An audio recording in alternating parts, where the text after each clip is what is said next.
Yeah, we had 2 calves born today. They're both linebacks. The one is a little black and white lineback bull calf out of a heifer. I say little, he's not real little, but yeah, about normal size for out of a heifer. And then the other one is a red and white heifer calf. She's a lineback as well. There's the mom of this little bull calf.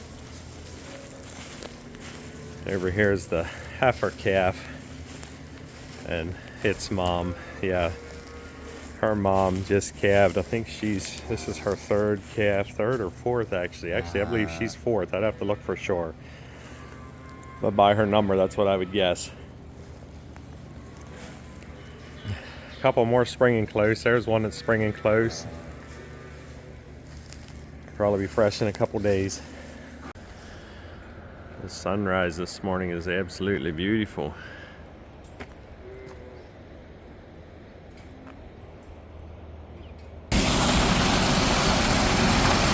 They're coming to get their way.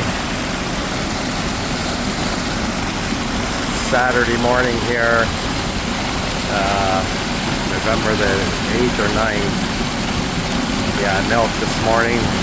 After we get done milking in the morning, we always scrape the holding area up, and then we come over and scrape out the dry cow barn. And yeah, when we're done scraping up, we feed them Whey, and they always come running for it. Yeah.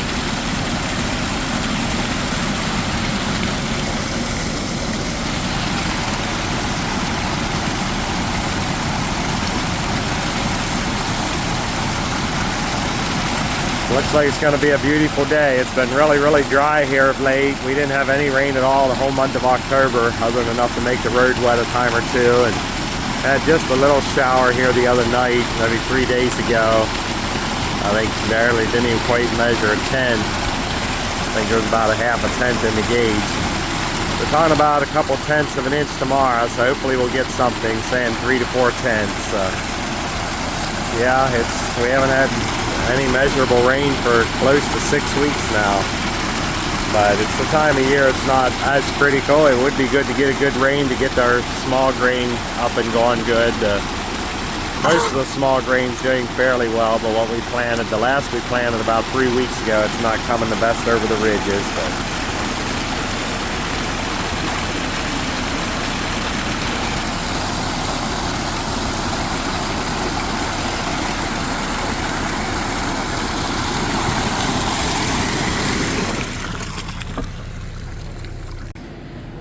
yeah, I don't know if I've ever showed a whole lot of over here in our dry cow barn. I mean, I've talked about it and I've seen, yeah, different clips of it here and there, but we have a freestall barn over here for our dry cows and bred heifers.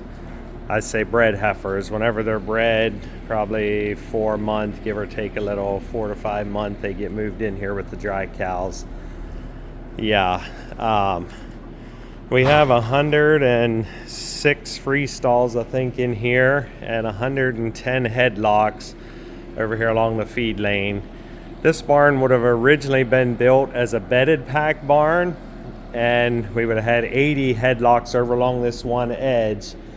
And yeah, we were soon outgrowing that, and also realized it took a whopping pile of bedding to keep everybody clean in here, especially when it was really wet and dreary, damp weather out.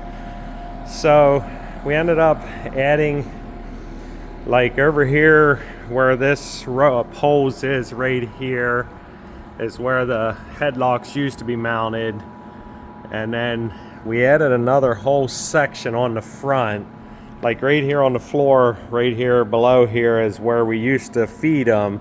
We added a whole 14-foot alley out here in the front and put a roof out over it, and added on to the other end as well. I think we added 60 feet on the other end. We made room. There's 110 headlocks over here, and then there's 106 free stalls. It was about the perfect width for a 3-row freestall barn. And yeah, we don't have alley scrapers over here, so we scrape this up every morning. I think I mentioned about that before, but in some other videos. But we scrape this up every morning after we scrape up the holding area. And they can go out here in an open barnyard out here at the end. And we have a round bale feeder out here. We can feed them some round bales of hay. We feed them a TMR, but we also feed them some hay out here as well. So fairly nice sized barnyard out here. It makes it really nice when you're scraping up. They can kind of come out into the barnyard. They get out of your road. And yeah, they also in the summer and in the drier months, they go out to pasture, or have access to go out to pasture. Small manure pit over here in the corner of the dry cow barnyard that catches all the runoff, and whenever the manure is really sloppy, we push that into there. I should have made it a lot bigger than I did. My original plan was to have a line buried underground up to the big pit that we'd pump it up there when it gets full, and we still are considering doing that, as it only holds about 5 spreader loads. And top of that pit that we have there, then we have a section here in the corner where we can pile the manure when it's more drier, when we're not having a lot of rainy, dreary weather, or in the winter when it's colder and half frozen manure is stiff. And dry cow manure as a whole tends to be stiffer than milk cow manure because their TMR is a lot lower in protein. It's not near as high of a protein diet. So, but yeah, when it is rainy and sloppy, it's still, the manure is pretty sloppy over here, so it's nice to have somewhere to push it into a pit. But anyway, yeah, it's pretty nice over here. Probably looking back now, it could even be a little bigger than what it is, but it works pretty good. Usually we have right at 110. Right now we probably have 5 or 6 more than what'll fit in the headlocks. There's got a lot of dry cows right now. We have quite a few cows here to calve here toward the end of the year and into January. Still have some more to dry off that'll be fresh into February and here in the next month. But so anyway, yeah, I just thought I would show you a little bit over here. There's a water fountain right there at the end of the barn there where they can get their water, and it's right off the side of the trenches. It's a lane that comes up between the trenches where we can drive the mixer wagon up through and come in through the barnyard and swing around to feed them.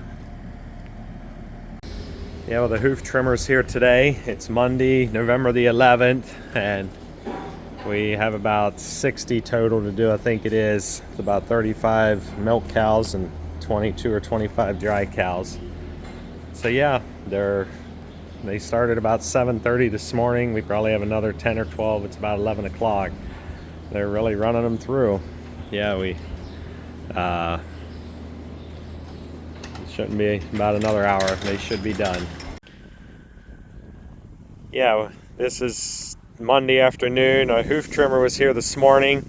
I didn't get a whole lot of video of that. I wished I'd have got a little bit more, but I was planning to, and then some other things got to happen there and I never did. But we had about 3/10 of an inch of rain last night, and that sure was a blessing. That was the first real rain we've had for probably close to 6 weeks, or pushing close to that, 5 or 6 weeks. We didn't have hardly anything in the whole month of October.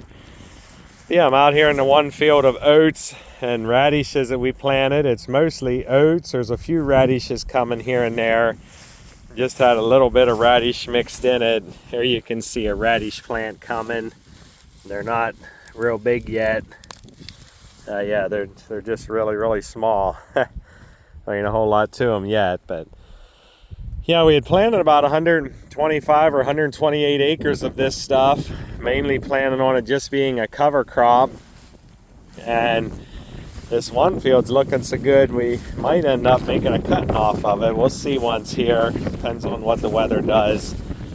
Yeah, right through here's a section. Man, it's getting up not quite knee high, but just as lush and green. And wished we'd have hit it with a shot of nitrogen right before that rain. That would have helped. There's a couple spots that are a little bit yellowish, but they might come out of that too since we got rain.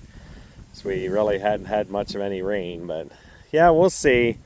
If we get some good weather, I was talking with my son this morning, if we get some good weather here around the beginning of December and the fields aren't too wet, we're not going to tear the fields up to get it, but if we get some decent weather here at the beginning of December, and it's looking like we got a chance to get it. This stuff will keep growing for quite a while with the weather we're having, so it would be nice to get a good cutting off of this. We could actually use a little more hay for the milk cows.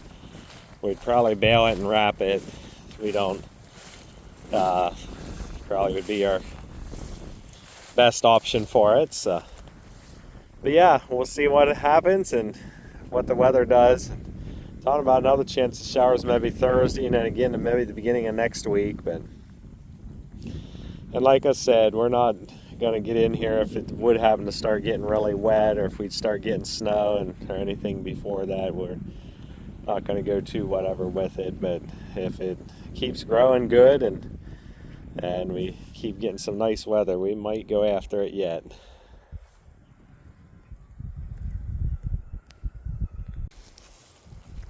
Here's two of the radishes I pulled. There's one that's getting a lot bigger. Yeah, the plant itself's getting pretty big, but most of the radishes, like this one right here, is not real big yet, but they'll get huge if they grow right. Most of the time they die out over the winter, but anyhow, yeah, the radishes really help loosen the soil up. That's kind of, they between like the radish itself growing and then they really tiller out from the radish and really help loosen the soil up. Over here is one of our fields of triticale we planted this fall. Yeah, we just hauled liquid manure on and planted it in the spring, about the beginning of March, when everything's starting to green up. We'll put some nitrogen on it. And I think we got, I don't know, it's close to 200 acres of triticale, 185 maybe. So make a lot of feed again, hopefully for next year.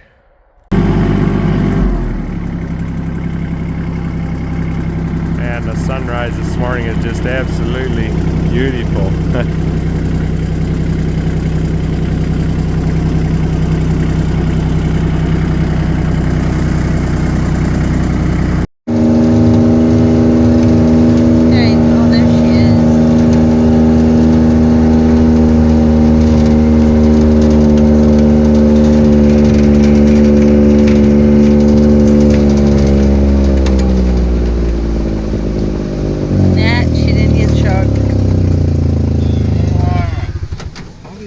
Brat, you are.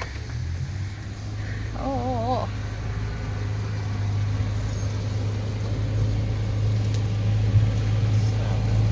Is there a certain spot that they're touching? New streamer, because oftentimes you see them duck through there, but she's got right through them wires. Yeah, I don't know.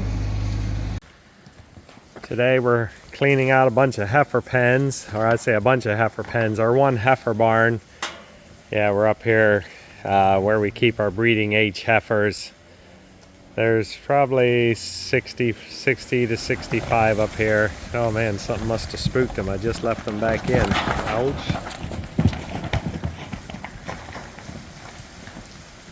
Yeah, something must have half spooked them. I just left them back in. Anyway, they're running around in there and stirring up all kinds of dust. But yeah, there's probably about 60 to 65 head up here.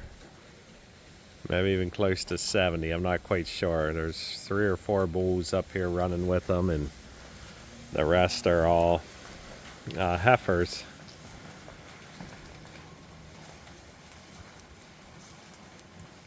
It's a really nice day today. It started out kind of chilly. It was about 25 degrees this morning, but it's supposed to get up into pretty close to 60. And tomorrow they're talking about some rain and any highs in the upper 40s. So that'll be a raw day.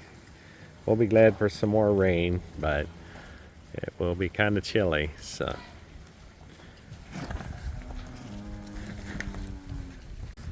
we have a spot over in this corner where we can pile the manure that we scrape up here, where it's like out of the barnyard where they eat.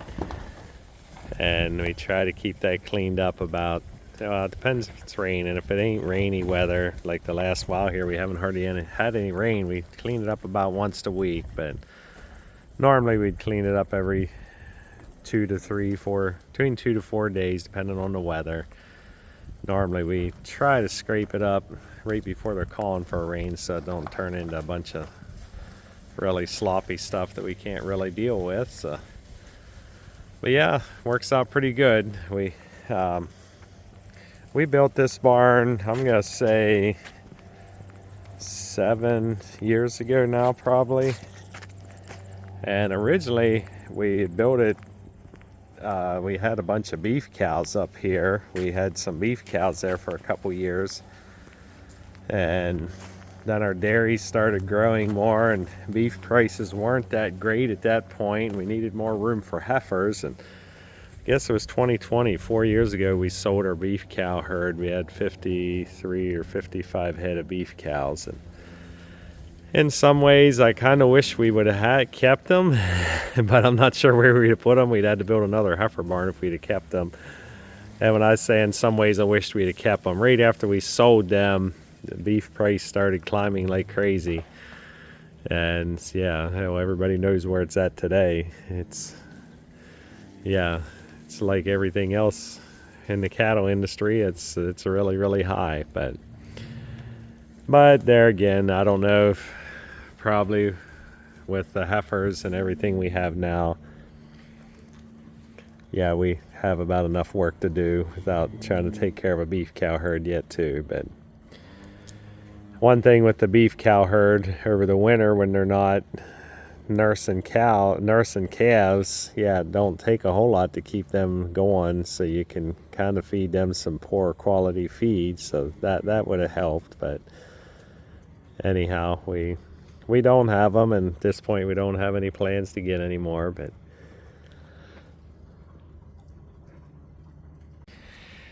yeah, and I should say this yet, we had built this barn the size it is and the way we designed it, it could be used for a wide variation of things. So it works out just as good to use it for a heifer barn too. We had just about close to 100 bales of wrapped hay over here right along the edge of this one hay field. It's right up on top of the hill from where this slate pit is that we're filling in, and we're feeding them right now. My son's bringing a bale wagon over here. We're gonna put 5 of them on to take home. We're feeding a bale a day, so it'll be enough to last us 5 days or so. Yeah, we bedded all the free stalls over here at the dry cows again today. Today is Friday, November the 15th.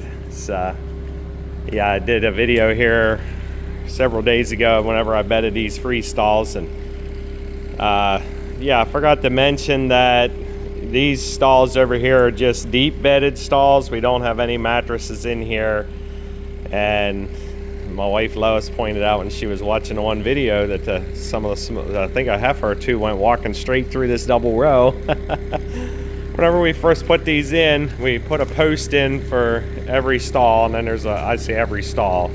Yeah, at every stall, but there's 2 stalls hanging off the post, one on either side. And yeah, we were gonna maybe put a cable or strap there in the middle of the post, but we don't have too much trouble with them laying up in them too far.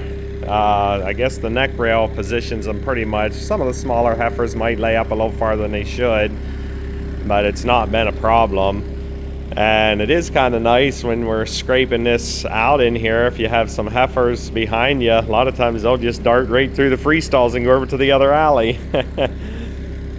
And you don't have to worry about them all being chased out. But they can go out in the barnyard. It's not like they don't have somewhere to go, but yeah, it kind of works nice that way too. So as far as them laying like halfway in the middle of the stall, I'm not gonna say they never do, but it's very unusual. And like I said, if it is, it's just a heifer that's maybe a little on the smaller side, or when we first move them down here, they would be bred about 4 months on average, 4 to 4.5 months. But yeah, anyhow, just thought I would explain a little bit more about that. But other than that, we really like this a whole lot better than loose housing for our dry cows and bred heifers. And yeah, it is a little sloppy out today. We had another 4/10 of an inch of rain last night, so that sure is a blessing. It's supposed to get really warm the next couple days, up in the mid-upper 60s. That'll really get all of our cover crop and and small grain wheat and triticale that we're planning to chop next spring. The wheat that we're going to combine and the triticale that we're going to chop. That'll really get that all going, so that sure will be nice. Anyhow, yep, that's a little more about that. There's a young lineback bull that we have coming on. Oh, there's another one right there. Up there at the barn where we keep our breeding age heifers, we run several bulls up there, and when we're getting too many up there, we bring the biggest ones home and stick them in with the dry cows and bred heifers till they're big enough to go in with the milk cows. So, actually, there's another one. There's 3 lineback bulls right here all together. Yeah. That one there's polled. That one there in the center. This one here was not. The speckled one was not polled, but he's got a pretty good pedigree behind him. So, yeah, different ones have been asking me about what all breed of cows we have, and I'll explain a little more about some of that here in another video. But we predominantly have lineback and Holstein. There is a few other cross breeds floating through here too, but the majority of them are linebacks and Holsteins. This is our calf barn where we keep our baby calves. Yeah, I wanted to show you these 2 calves. We have some individual calf stalls right here. Our main calves are over there. Right here we have some individual stalls, but this one is a double pen. These calves are just a little bit littler, so we found this little pink feeder. Here, you get over here. Right here. We found this little pink feeder. These 2 calves are just a little bit littler than normal sized calves. So we found this little pink nipple bar feeder. It has 3 little nipples on it. And anyways, it works pretty good. They're a little bit smaller, like the next, we put 4 in a pen. And if we put 2 more in here of the regular calves, then these 2 would be a little smaller. And they get pushed back some. But this way, yep, they get plenty of milk and they'll grown quite well. I'm not sure why they were a little bit littler, because yeah, they're growing quite well, and yeah, it's not affecting them at all. We put these calves in individual pens after they're born, and we start out with, we feed bottles to them, and once they take off drinking bottle good, we'll switch them over to this little bucket with the nipple in it. And once they take off good, and we have 4 calves that are drinking good off of that, then we move them over to pens over there. So it's good to wait a little bit until they get going to put them in group pens. Otherwise, yeah, they don't do as good. But starting them out with bottles and switching to that and pens, yeah, that works for us.